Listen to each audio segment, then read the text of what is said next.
1938년 시칠리아 정복 내레이션 대본.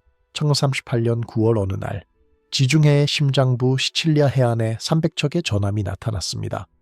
그 배들 위에는 단 500명의 노르드 전사들이 서 있었습니다. 그들이 상륙하자 5만 명의 수비군이 지키던 요새가 하나씩 스스로 문을 열기 시작했습니다. 싸움도 없이 화살 한 발 쏘지 않고 말입니다.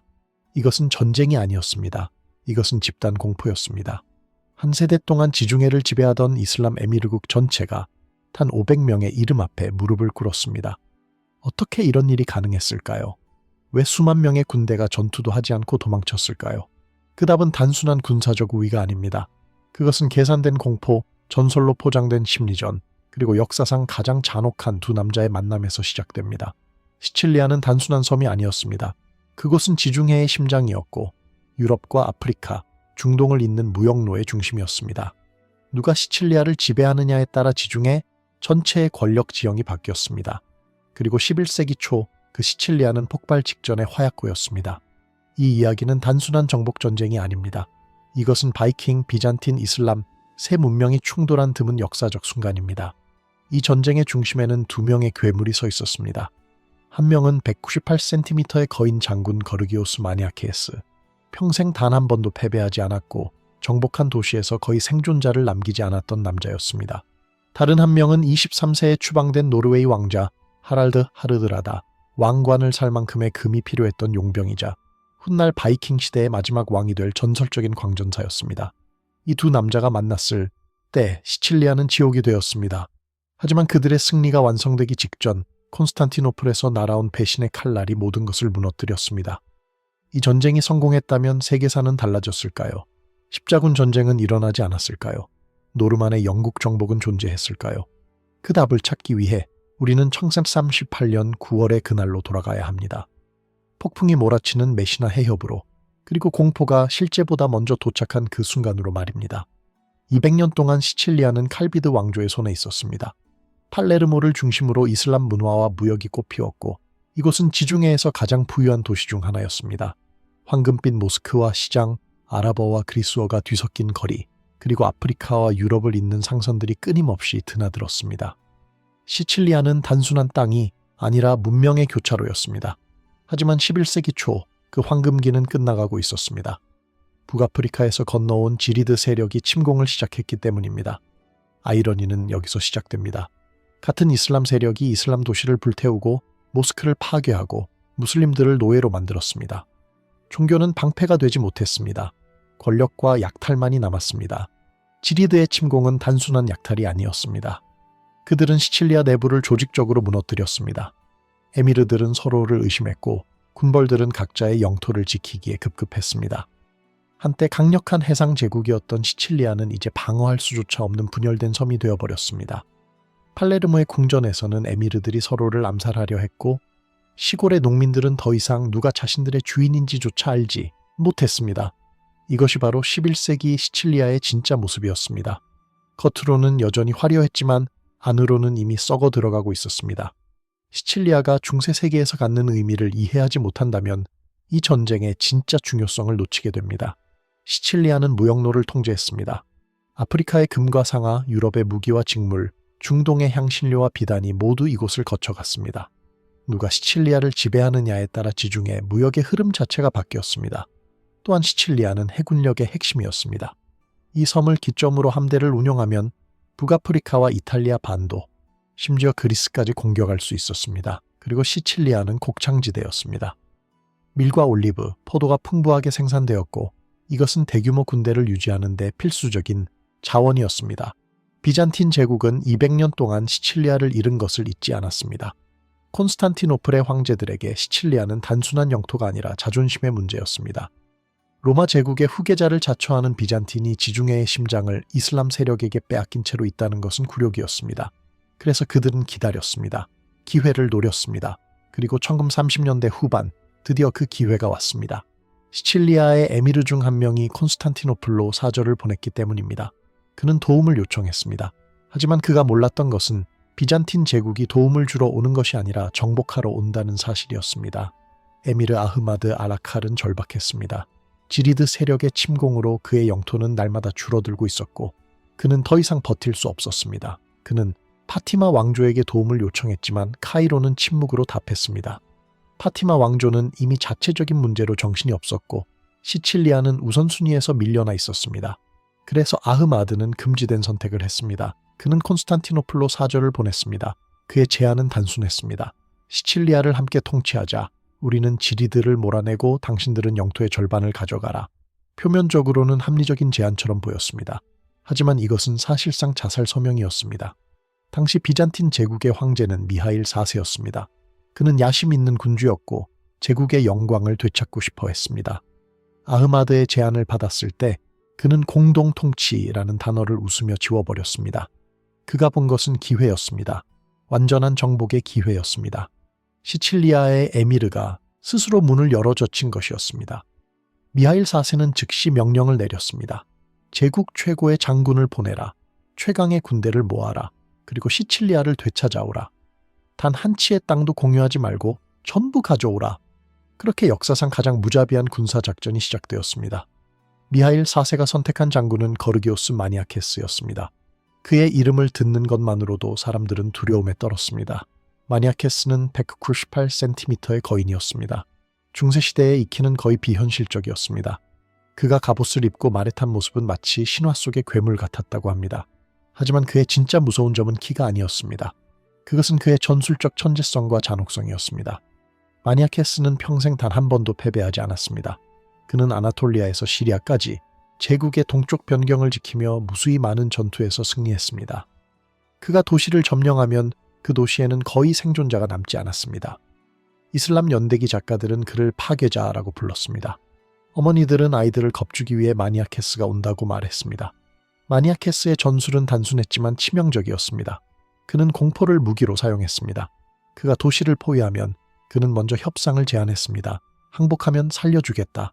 하지만 만약 도시가 저항하면 그는 자비를 보이지 않았습니다. 성벽이 무너지면 그의 군대는 모든 것을 파괴했습니다. 남자들은 죽이고 여자들은 노예로 만들고 건물들은 불태웠습니다. 그리고 단 한 명의 생존자만 남겼습니다. 그 생존자는 다음 도시로 보내졌습니다. 메시지를 전하기 위해서였습니다. 저항은 죽음이다. 항복은 삶이다. 이것은 계산된 잔혹성이었습니다. 마니아케스는 단순히 잔인한 것이 아니라 전략적으로 잔인했습니다. 그는 공포가 화살보다 빠르게 퍼진다는 것을 알았습니다. 그리고 마니아케스에게는 또 다른 무기가 있었습니다. 바로 바랑기아 친위대였습니다.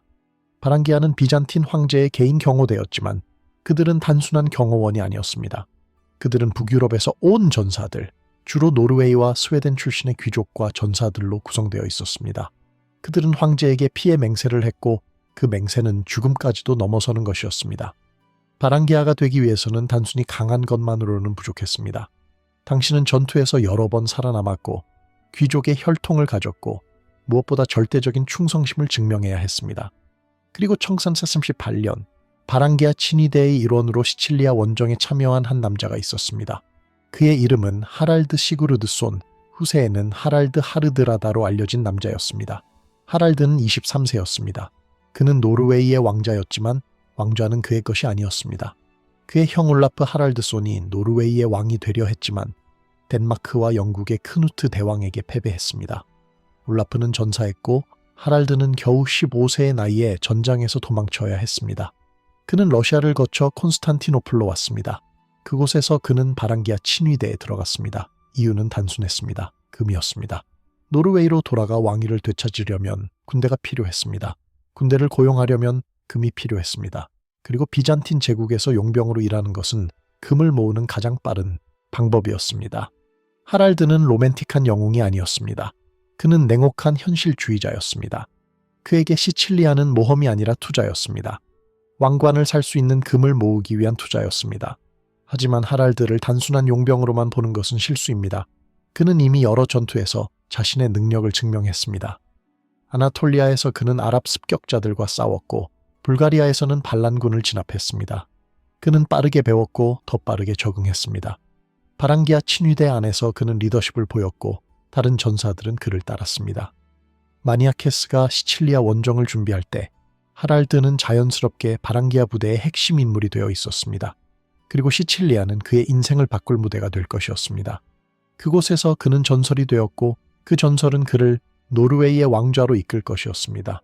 하지만 그 전에 그는 지옥을 통과해야 했습니다. 마니아케스가 구성한 침공군은 중세 기준으로는 거의 상상할 수 없는 규모였습니다. 비잔틴 정규군만 10,000명이 넘었습니다. 그중 가장 무서운 것은 카타프락토이, 즉 중장기병이었습니다. 그들은 머리부터 발끝까지 갑옷으로 무장했고 말조차 갑옷을 입었습니다. 그들은 단순히 돌격하는 것이 아니라 살아있는 전차처럼 적진을 갈아버렸습니다. 카타프락토이 뒤에는 기마 궁수들이 있었습니다. 그들은 페르시아와 투르크 전통의 전술을 받아들여 말을 타고 질주하면서도 정확하게 화살을 쏠 수 있었습니다.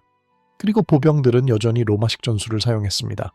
방패벽, 투창, 그리고 단검으로 무장한 그들은 수백 년의 전통을 이어받고 있었습니다. 하지만 이 군대에서 가장 무서운 존재는 단 500명의 바랑기아 친위대였습니다. 그들은 수적으로는 소수였지만 그들의 존재는 전장 전체를 바꿀 수 있었습니다. 바랑기아의 주무기는 덴마크 도끼였습니다.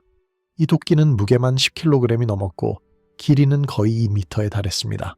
이것은 단순한 무기가 아니라 갑옷을 입은 기사를 말재로 쪼갤 수 있는 파괴도구였습니다.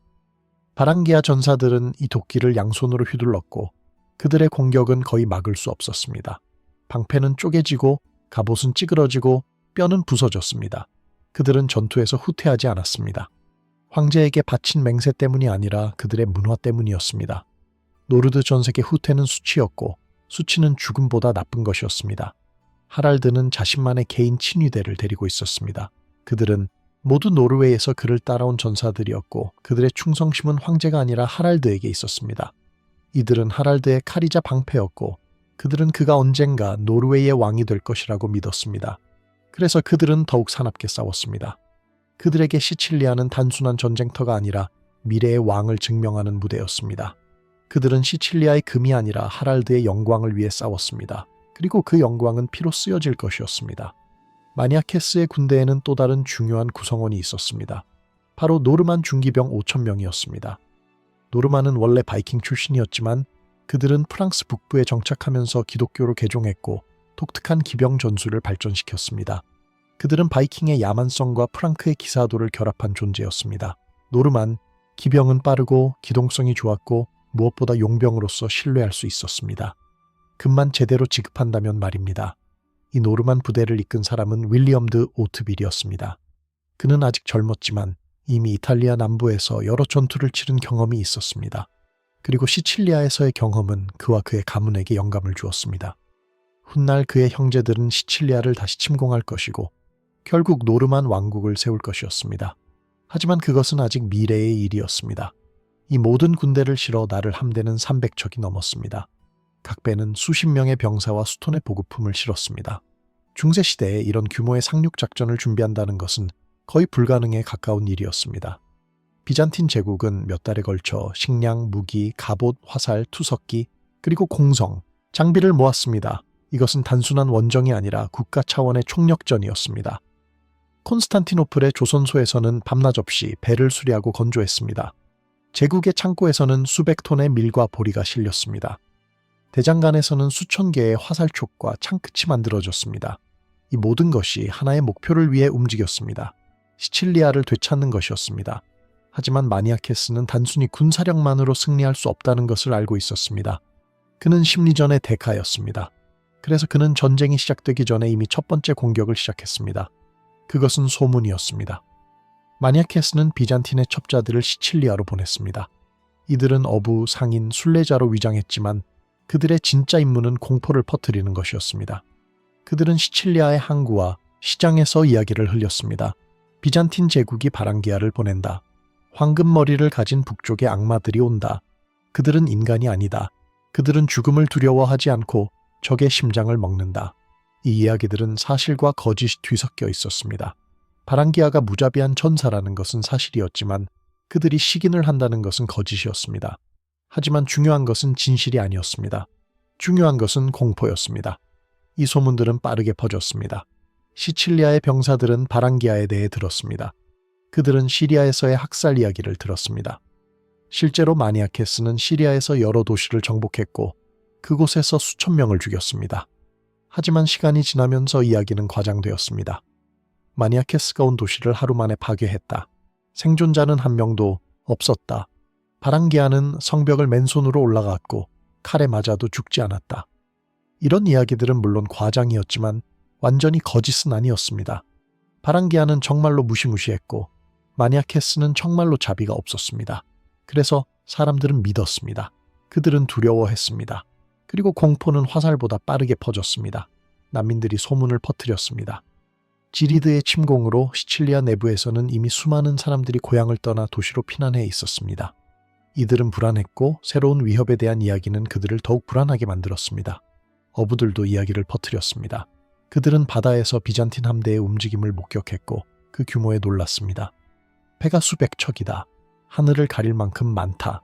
상인들도 마찬가지였습니다.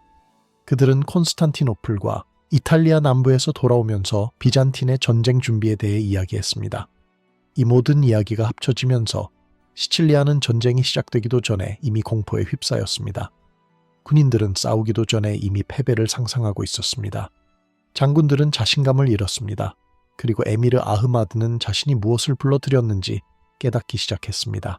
1388년 9월 메시나 해협에는 폭풍이 몰아쳤습니다. 바다는 거칠었고 파도는 높았습니다. 어부들은 배를 항구에 묶어두었고 사람들은 집 안에 머물렀습니다. 하지만 바로 그 폭풍 속에서 300척의 비잔틴 함대가 나타났습니다. 그들은 폭풍을 뚫고 왔습니다. 이것은 우연이 아니었습니다. 마니아케스는 의도적으로 폭풍을 선택했습니다. 왜냐하면 시칠리아의 수비대는 폭풍 속에서 침공을 예상하지 못했기 때문입니다. 그들은 방심하고 있었습니다. 그리고 바로 그때 비잔틴의 배들이 해안에 나타났습니다. 폭풍은 마니아케스에게 완벽한 은폐막이 되었습니다. 시칠리아의 감시병들은 폭풍 속에서 함대를 발견하지 못했고 경보는 너무 늦게 울렸습니다. 함대는 완벽한 초승달 진형으로 펼쳐졌습니다. 이것은 비잔틴 해군의 전통적인 상륙 전술이었습니다. 중앙에는 주력 부대가 있었고 양 날개에는 기동 부대가 배치되었습니다. 이렇게 하면 해안에 상륙할 때 적이 어느 한쪽을 공격하더라도 다른 쪽에서 측면을 칠 수 있었습니다. 하지만 시칠리아의 수비대는 공격할 생각조차 하지 못했습니다. 그들은 해안에서 함대를 보고 공포에 질렸습니다. 300척의 배가 폭풍 속에서 나타나는 모습은 거의 초자연적으로 보였습니다. 그리고 첫 번째 배에서 내린 사람들은 바랑기아였습니다. 황금빛 머리카락, 거대한 체구, 그리고 손에 든 10kg의 도끼. 소문으로만 듣던 북쪽의 악마들이 실제로 눈앞에 나타난 것입니다. 하랄드는 시칠리아 땅을 밟는 첫 번째 인물 중 하나였습니다. 그는 배에서 뛰어내렸고 차갑고 거친 모래 위에 발을 디뎠습니다. 그의 뒤로 그의 친위대가 따랐고 그 뒤로 수백 명의 바랑기아 전사들이 상륙했습니다. 그들은 즉시 해안에 방어선을 구축했습니다. 방패벽을 만들고 도끼를 준비하고 적의 공격을 기다렸습니다.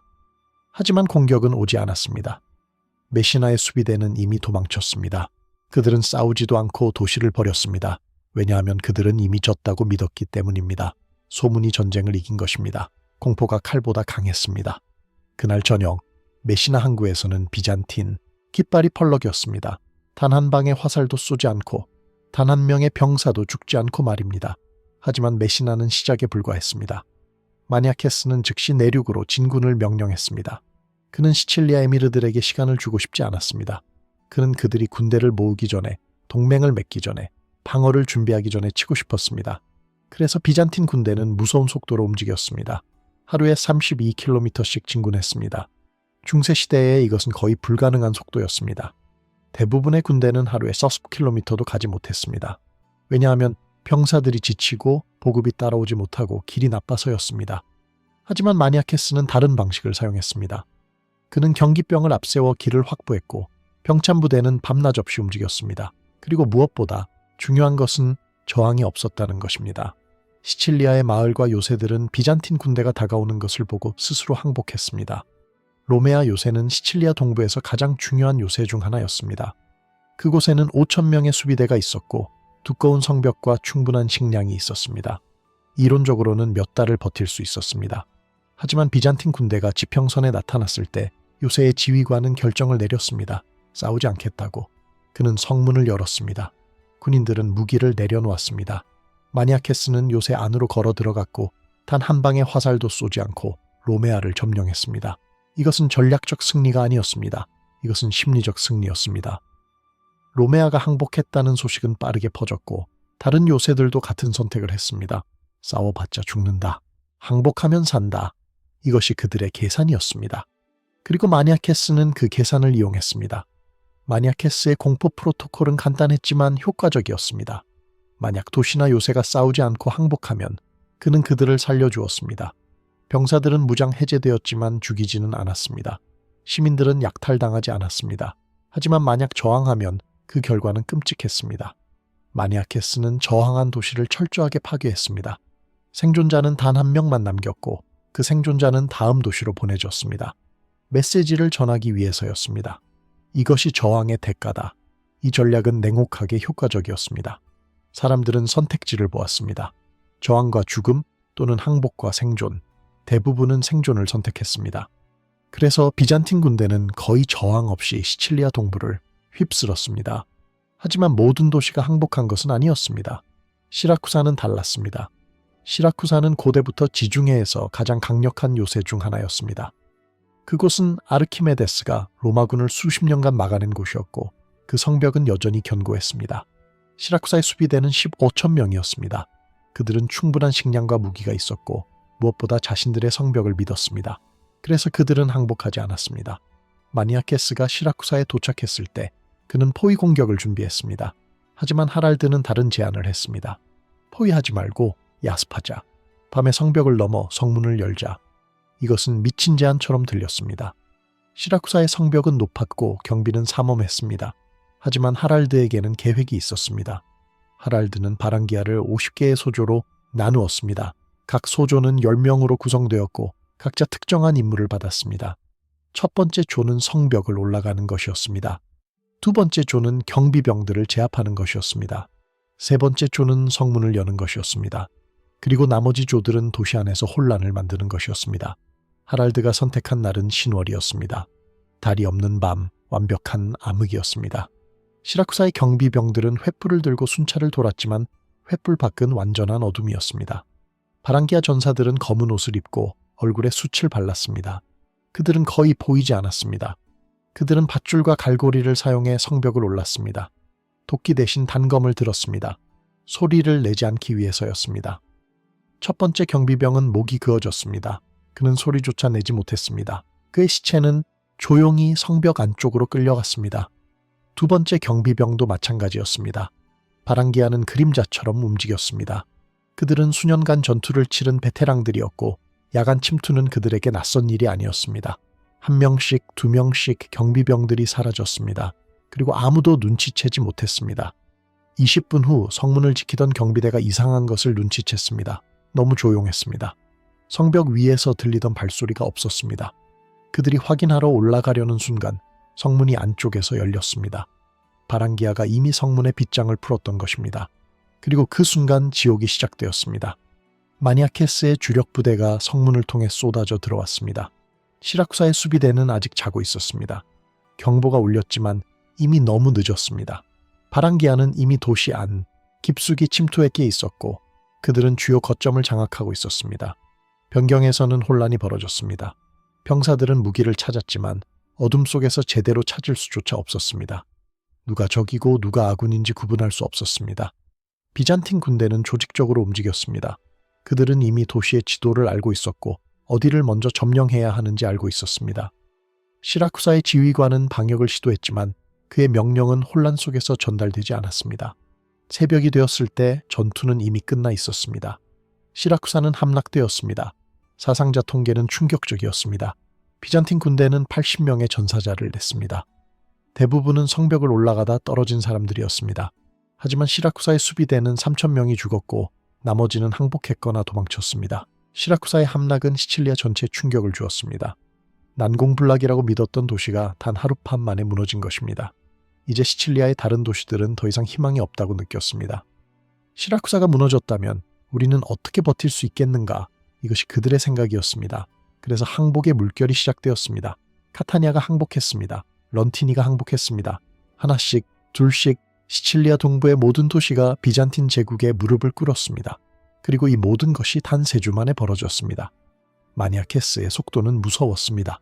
그는 적들에게 숨 쉴 틈을 주지 않았습니다.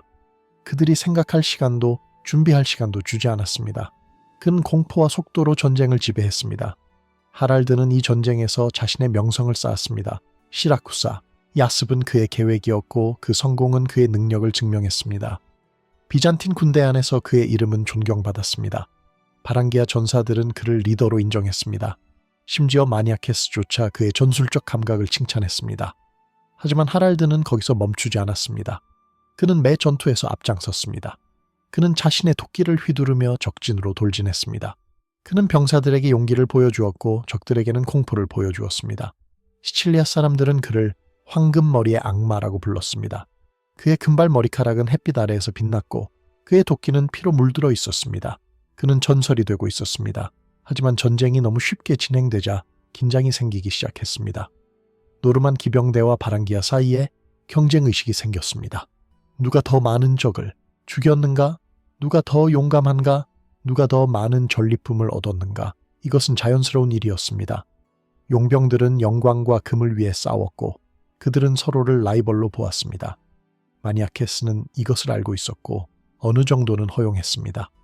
왜냐하면 경쟁은 그들을 더 열심히 싸우게 만들었기 때문입니다. 하지만 그는 또한 경계했습니다. 경쟁이 적대로 변하면 그것은 문제가 될 수 있었습니다. 그래서 그는 양쪽을 모두 존중하며 공정하게 전리품을 나누었습니다. 하랄드와 윌리엄 드 오트빌 사이에는 미묘한 긴장이 있었지만 아직 충돌은 일어나지 않았습니다. 그들은 모두 마니아케스를 존경했고 그의 권위 아래에서 협력했습니다. 1939년 초 비잔틴 군대는 시칠리아 중부까지 진격했습니다. 이제 남은 것은 팔레르모뿐이었습니다. 팔레르모는 시칠리아의 수도이자 칼비드 왕조의 심장이었습니다. 그곳에는 에미르 아흐마드가 있었고 그는 절망하고 있었습니다. 그가 비잔틴 제국에게 도움을 요청했을 때 그는 공동 통치를 기대했습니다. 하지만 마니아케스는 공유가 아니라 정복을 가져왔습니다. 아흐마드는 이제 자신이 무엇을 불러들였는지 깨달았습니다. 그는 사자를 불렀지만 사자는 그를 먹으려 하고 있었습니다. 그래서 그는 마지막 희망을 걸었습니다. 카이로의 파티마 왕조에게 다시 한번 도움을 요청했습니다. 비잔틴이 시칠리아를 정복하면 다음은 북아프리카입니다. 우리를 도와주십시오. 이번에는 카이로가 응답했습니다.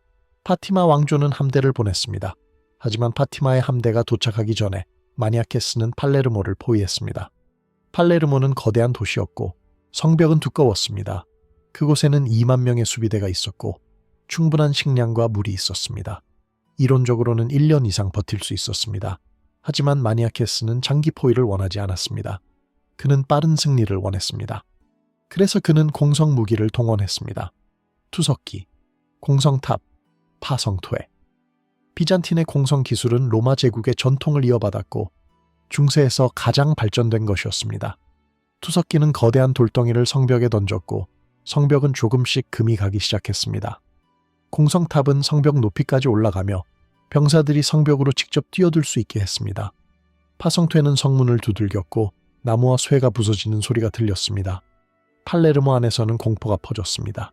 시민들은 비잔틴 군대가 성벽을 넘으면 무슨 일이 벌어질지 알고 있었습니다. 시라쿠사에서 벌어진 일들이 소문으로 퍼져 있었습니다. 항복하지 않은 도시는 파괴되었습니다. 생존자는 거의 없었습니다. 그래서 시민들은 에미르에게 항복하라고 요구했습니다. 하지만 에미르 아흐마드는 거부했습니다.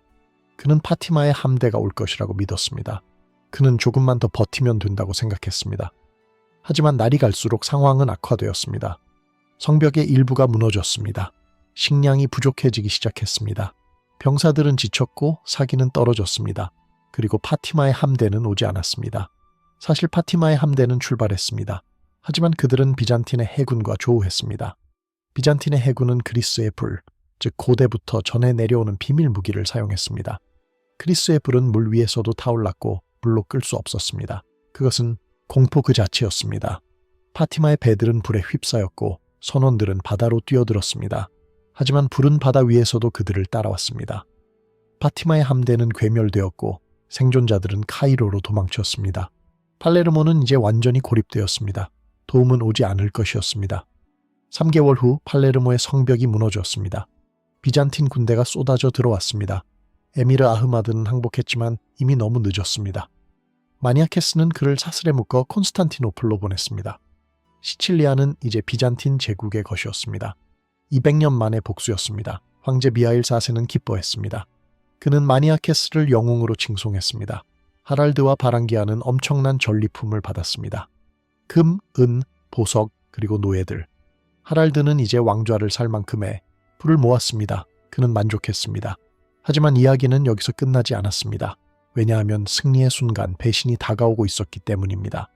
마니아케스는 시칠리아의 총독으로 임명되었습니다. 그는 제국에서 가장 부유한 땅을 지배하게 되었습니다. 하지만 콘스탄티노플에서는 질투가 자라고 있었습니다. 궁정의 귀족들은 마니아케스의 성공을 시기했습니다. 그들은 황제에게 속삭였습니다. 마니아케스가 너무 강력해졌습니다. 그는 군대를 가지고 있고 부유한 땅을 통제합니다. 그가 반란을 일으키면 어떻게 하시겠습니까? 이것은 비잔틴 제국의 오래된 문제였습니다. 성공한 장군은 위협으로 간주되었습니다. 황제는 불안해졌습니다. 그는 마니아케스를 신뢰했지만 귀족들의 말에도 일리가 있었습니다. 그래서 그는 결정을 내렸습니다. 마니아케스를 소환했습니다. 표면적으로는 승리를 축하하기 위해서였습니다. 하지만 진짜 이유는 그를 콘스탄티노플에 묶어두기 위해서였습니다. 마니아케스는 분노했습니다. 그는 시칠리아를 정복했고 제국을 위해 싸웠고 피를 흘렸습니다. 그런데 이제 그는 범죄자처럼 소환되고 있었습니다. 그는 거부할 수도 있었습니다. 하지만 그것은 반란을 의미했습니다. 그는 고민했습니다. 그리고 결국 그는 순종하기로 결정했습니다. 그는 콘스탄티노플로 돌아갔습니다. 하지만 그가 도착했을 때 그를 기다린 것은 영광이 아니라 체포였습니다. 황제는 그를 반역 혐의로 고발했습니다. 증거는 조작되었지만 법정은 황제의 편이었습니다. 마니아케스는 투옥되었습니다. 제국 최고의 장군이 평생 패배하지 않았던 남자가 감옥에 갇혔습니다. 이것이 비잔틴 제국의 정치였습니다. 승리는 보상이 아니라 위협이었습니다. 하랄드는 이 모든 것을 지켜보았습니다. 그는 마니아케스를 존경했고 그와 함께 싸운 것을 자랑스러워했습니다. 하지만 그는 또한 현실주의자였습니다. 그는 비잔틴 제국의 정치가 얼마나 위험한지 알았습니다. 그래서 그는 결정을 내렸습니다. 떠나기로. 그는 자신이 모은 금을 챙겼습니다. 엄청난 양이었습니다. 그는 바랑기아 친위대를 떠났고 콘스탄티노플을 떠났습니다. 그는 북쪽으로 향했습니다. 러시아를 거쳐 스칸디나비아로 그리고 마침내 노르웨이로. 그곳에서 그는 군대를 모았고 왕위를 되찾았습니다. 시칠리아에서 모은 금이 그를 왕으로 만들었습니다. 하랄드 하르드라다, 노르웨이의 왕, 바이킹 시대의 마지막 위대한 왕이 되었습니다. 그는 1066년 영국을 침공할 것이고 스탠퍼드 브리지 전투에서 죽을 것입니다. 하지만 그것은 또 다른 이야기입니다. 마니아케스는 감옥에서 풀려났습니다. 황제가 죽고 새로운 황제가 즉위했기 때문입니다. 새 황제는 마니아케스의 능력을 필요로 했습니다. 제국의 동쪽 변경에서 반란이 일어났기 때문입니다. 마니아케스는 다시 군대를 이끌었습니다. 그는 반란군을 무찔렀습니다. 하지만 이번에는 그가 반란을 일으켰습니다. 그는 더 이상 배신당하지 않기로 결심했습니다. 그는 자신의 군대와 함께 콘스탄티노플로 진군했습니다. 그는 황제가 되려 했습니다. 하지만 운명은 그에게 잔혹했습니다. 진군 중에 그는 전투에서 화살에 맞았습니다. 화살은 그의 갑옷 틈새를 뚫고 들어왔습니다. 평생 무패였던 장군이 황제가 되기 직전에 우연한 화살 하나에 죽었습니다. 이것이 마니아케스의 끝이었습니다. 시칠리아는 비잔틴 제국의 손에 있었지만 오래 가지 못했습니다. 마니아케스가 죽은 후 제국은 시칠리아를 제대로 통치하지 못했습니다. 부패한 총독들이 부임했고 세금은 가혹했고 시민들은 불만을 품었습니다. 그리고 1060년대 노르만이 다시 왔습니다. 이번에는 윌리엄 드 오트빌의 형제들이었습니다. 로베르 기스카르와 루저 1세. 그들은 시칠리아를 정복했고 노르만 왕국을 세웠습니다. 그들이 사용한 전술은 마니아케스에게서 배운 것이었습니다. 속도, 공포, 그리고 무자비함. 역사는 반복되었습니다. 하지만 이번에는 비잔틴이 아니라 노르만이 승리했습니다. 1038년의 시칠리아 정복은 무엇을 의미했을까요? 그것은 단순한 군사적 승리가 아니었습니다. 그것은 문명 간의 충돌이었습니다. 바이킹, 비잔틴, 이슬람이 한 곳에서 만났고 그들은 서로를 파괴했습니다. 이 전쟁은 또한 개인의 야망이 얼마나 역사를 바꿀 수 있는지 보여주었습니다. 마니아케스의 천재성, 하랄드의 대담함, 그리고 아흐마드의 절망적인 선택, 이 모든 것이 합쳐져 시칠리아의 운명을 바꾸었습니다. 하지만 이 전쟁의 가장 중요한 교훈은 아마도 이것일 것입니다. 공포는 칼보다 강하다는 것입니다. 마니아케스와 하랄드는 심리전의 대가였습니다. 그들은 싸우기 전에 이미 적들을 무너뜨렸습니다. 소문, 전설, 그리고 과장된 이야기들이 실제 전투보다 더 효과적이었습니다. 만약 이 전쟁이 다르게 끝났다면 어떻게 되었을까요? 만약 마니아케스가 배신당하지 않았다면, 만약 비잔틴 제국이 시칠리아를 제대로 통치했다면 역사는 달라졌을까요?